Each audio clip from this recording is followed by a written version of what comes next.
Bismillahirrahmanirrahim. My name is Faiz Akhtar from Sisu school. Dear students, हम chapter number 8 पढ़ रहे थे, चैप्टर 8 न्यूट्रिशन. इसका जो हमारा जो नेक्स्ट टॉपिक है वो है विटामिन्स के बारे में.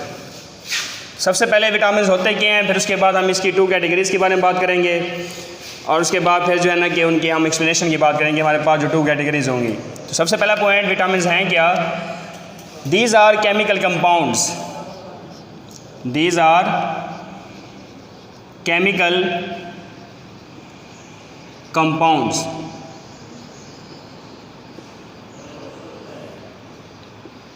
which require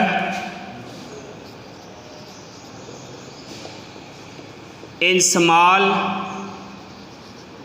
quantity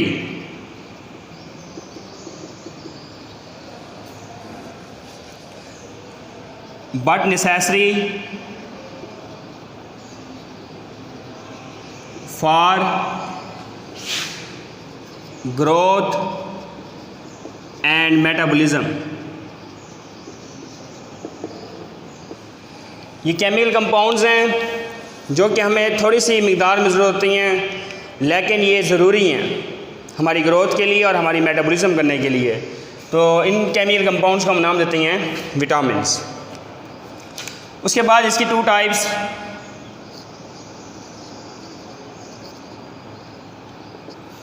एक हमारे पास फैट सॉल्युबल विटामिन्स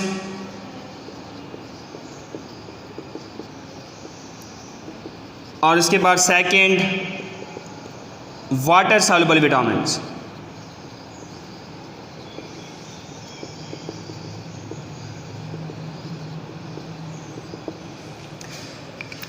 जैसा कि इनके नाम से ज़ाहिर है कि फ़ैट सॉल्युबल विटामिन्स, ये ऐसे विटामिन्स होते हैं जो कि फ़ैट्स के अंदर सॉल्युबल हो जाते हैं. फ़ैट्स के अंदर उनको हम कहते हैं fat soluble vitamins.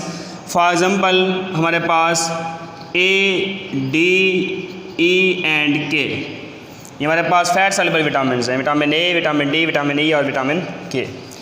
Water soluble vitamins, ये ऐसे विटामिन्स होती हैं जो कि सॉल्युबल हो जाती हैं वाटर के अंदर. फॉर एग्ज़ाम्पल हमारे पास vitamin B and vitamin C. तो विटामिन सी को हम एस्कॉर्बिक एसिड का नाम भी दे सकती हैं. एस्कॉर्बिक एसिड, इसको हम एस्कॉर्बिक एसिड भी कहते हैं विटामिन सी को. विटामिन बी जो हमारे पास होता है इसको हम कम्प्लेक्स विटामिन का नाम देते हैं. Complex vitamin. कम्प्लेक्स विटामिन हम इस वजह से कहती हैं क्योंकि इसके अंदर डिफरेंट किस्म के विटामिन हैं, B1, B2, B3 and up to so on. तो ये जो है ना कि इसमें तकरीबन कोई 10 जो है ना कि विटामिन हैं बी विटामिन के अंदर. तो इसकी कैटेगरीज़ हैं B1, B2, B3 से लेकर B10 तक. हमारे पास ये जो है ना कि 10 जो है विटामिन का ये जो है ना कि मिक्सचर भी होता है या बहुत सारे इसमें विटामिन होते हैं, जिस वजह से हम इसको नाम देते हैं कम्प्लेक्स विटामिन. और विटामिन सी को हम नाम देते हैं एस्कॉर्बिक एसिड. तो ये हमारे पास विटामिन होते क्या और विटामिन की 2 टाइप्स. उसके बाद हम इनमें से जो है ना कि कुछ विटामिन लेंगे जिनकी हम एक्सप्लेनेशन करेंगे. फ़र्स्ट ऑफ़ ऑल हमारे पास जो पहला विटामिन है उसको हम नाम दे रहे हैं विटामिन ए. हमारे पास क्या है, ये विटामिन ए. हम विटामिन ए की बात करेंगे, फिर उसके बाद हम विटामिन सी पढ़ेंगे और उसके बाद हम विटामिन डी की बात करेंगे. तो सबसे पहला पॉइंट विटामिन ए का हम रोल पढ़ेंगे. उसके बाद हम इसके सोर्सेस की बात करेंगे. उसके बाद अगर विटामिन ए की डेफिशिएंसी हो जाएगी तो हम इसकी डिजीज़ की बात करेंगे. तो सबसे पहला पॉइंट हमारे पास है इसका रोल. विटामिन ए का रोल, इसका रोल क्या है?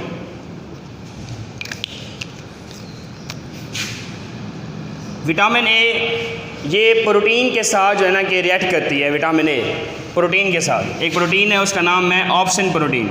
विटामिन ए ये अटैच होती है या रिएक्ट की बात कर लें विद प्रोटीन. उस प्रोटीन को हम नाम देते हैं ऑप्सिन प्रोटीन. क्या नाम देते हैं? Obscene protein. ये ऑप्सिन प्रोटीन के साथ मिलके ये बनाती है रिडोप्सिन. क्या बनाती है? रिडोप्सिन बनाती है, जिसमें क्या होती हैं? रॉड सेल्स होती हैं. क्या होती हैं? रॉड सेल्स, जो कि सेंसिटिव होती हैं. Rod sales sensitive for dim light, कि अगर कम लाइट है तो उसमें भी जो है ना कि हम देख सकते हैं. तो रॉड सेल की वजह से. तो अगर जो है ना कि विटामिन ए की जो है ना कि डेफिशिएंसी हो जाए तो ये रिडॉप्सन की फॉर्मेशन नहीं हो सकती सही तरीके से, जिससे रॉड सेल्स नहीं बनते और जो है ना कि डिम लाइट जो है ना उसमें हम नहीं देख सकते। तो विटामिन ए जो है ना कि रिलेट करता है प्रोटीन के साथ, ऑप्सन प्रोटीन के साथ, उसके बाद ये बनाता है रिडॉप्सन प्रोटीन। रिडॉप्सन प्रोटीन के अंदर रॉड सेल्स होती हैं, ये रॉड सेल्स सेंसिटिव होते हैं फॉर डिम लाइट। उसके बाद second point, cell differentiation. Cell differentiation एक ये पॉइंट भी है। सेल डिफरेंशिएशन किसको कहा जाता है? सेल डिफरेंशिएशन मतलब ये है कि जिसमें हमारे पास एम्ब्रियोनिक सेल्स जो होती हैं, एम्ब्रियोनिक सेल्स ये क्या बनाती हैं? मैच्योर सेल्स, मतलब कि जो एम्ब्रियो की जो सेल्स होती हैं वो कन्वर्ट हो जाती हैं मैच्योर सेल्स के अंदर, तो उसको हम कहते हैं सेल डिफरेंशिएशन। तो इनमें भी इनका रोल है। उसके बाद थर्ड पॉइंट ये है, थर्ड पॉइंट इसका रोल ग्रोथ में भी है, ग्रोथ में भी ये इन्वॉल्व होते हैं, ग्रोथ में इनका रोल ग्रोथ के अंदर भी है। उसके बाद चौथा पॉइंट इम्यून फंक्शन, इनका रोल इम्यून फंक्शन के अंदर भी है, मतलब इम्यून सिस्टम को ये क्या कर रहे होते हैं? इन्हांस कर रहे होती हैं, इम्यून फंक्शन में भी इनका रोल है। तो ये था हमारे पास विटामिन ए का रोल। उसके बाद जो है कि इस विटामिन ए के हमारे पास सोर्सेज कौन से हैं? सोर्सेज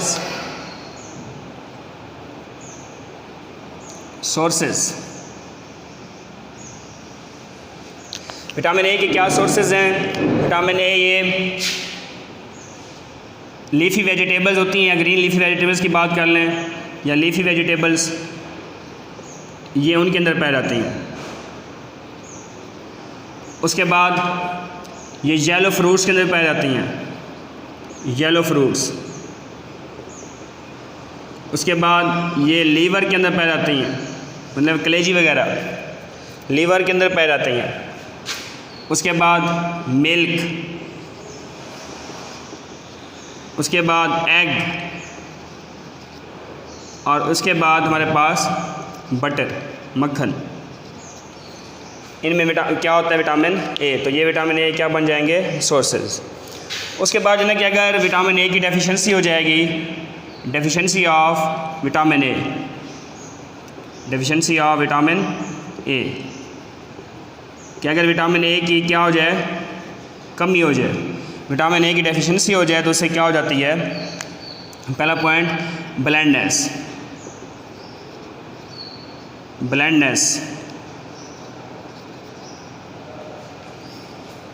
मतलब अगर विटामिन ए की कमी हो जाए तो रिडॉप्सन प्रोटीन नहीं बनती, रॉड सेल्स नहीं बनते जो कि डिम लाइट में हमारे लिए सेंसिटिव होती हैं। तो ये रॉड सेल्स ना बनने की वजह से हमें रात के वक्त नज़र कुछ भी नहीं आता, जिसको हम नाम देते हैं डिजीज़ को नाइट ब्लाइंडनेस। तो ये विटामिन ए की डेफिशिएंसी हो जाएगी तो उससे क्या हो जाएगी? ब्लाइंडनेस। उसके बाद नंबर 2 हमारे पास इसकी ग्रोथ भी कम हो जाएगी, पूरा ग्रोथ, क्योंकि ये ग्रोथ में भी इन्वॉल्व होती हैं। विटामिन ए अगर कमी हो जाएगी विटामिन ए की तो ग्रोथ हमारे पास क्या होगी? पूरा हो जाएगी, मतलब कि नशोनुमा या ग्रोथ होगी कम। उसके बाद स्किन क्या हो जाती है? ड्राई द स्किन या ड्राई स्किन, जल्द जो होती है वो क्या हो जाती है? खुश्क हो जाती है, ड्राई स्किन हो जाती है। और उसके बाद जो है कि अगर हम यहाँ पर एक पॉइंट लिखें कि हमारे पास जो है कि हेयर फॉलिकल्स होती हैं, हेयर फॉलिकल्स, तो हेयर फॉलिकल्स के अंदर केराटिन प्रोटीन भर जाती है, केराटिन प्रोटीन ये भर जाती है, जिस वजह से स्किन क्या हो जाती है?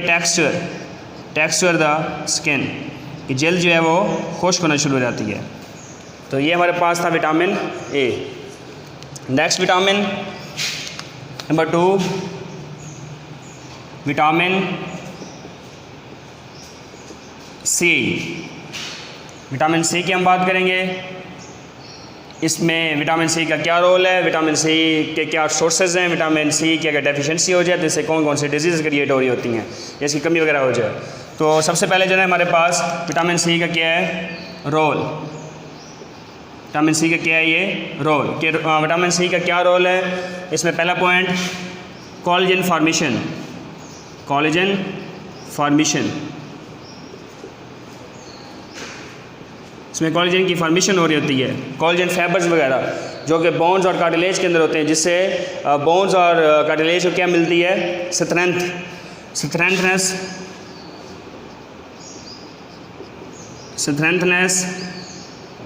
द कनेक्टेड टिश्यूज़, जिसमें हमारे पास bones and cartilage, the bones and cartilage.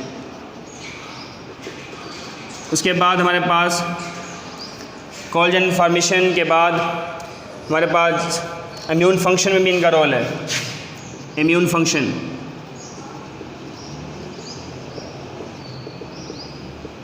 उसके बाद वाउंड हीलिंग, इनमें भी इनका रोल है, वाउंड हीलिंग मतलब कि ज़ख़म वगैरह हो जाता है तो ज़ख़म की भराई के लिए भी जो है ना कि हम विटामिन सी का इस्तेमाल करते हैं। तो ये इनका रोल है विटामिन सी का इम्यून फंक्शन में, उसके बाद कोलेजन फॉर्मेशन में, उसके बाद वाउंड हीलिंग में, ज़ख़म भरने में। उसके बाद हमारे पास नेक्स्ट पॉइंट सोर्सेज। इसके सोर्सेज क्या हैं, क्या सोर्सेज हैं इसके? विटामिन सी के क्या सोर्सेज होंगे? जितने भी सिट्रस फ्रूट्स हैं उनके अंदर ये विटामिन सी पाया जाता है। सिट्रस फ्रूट्स के अंदर खट्टे फल वगैरह, जितने भी खट्टे फल हैं उन खट्टे फलों के अंदर कौन पाया जाता है? वो विटामिन सी।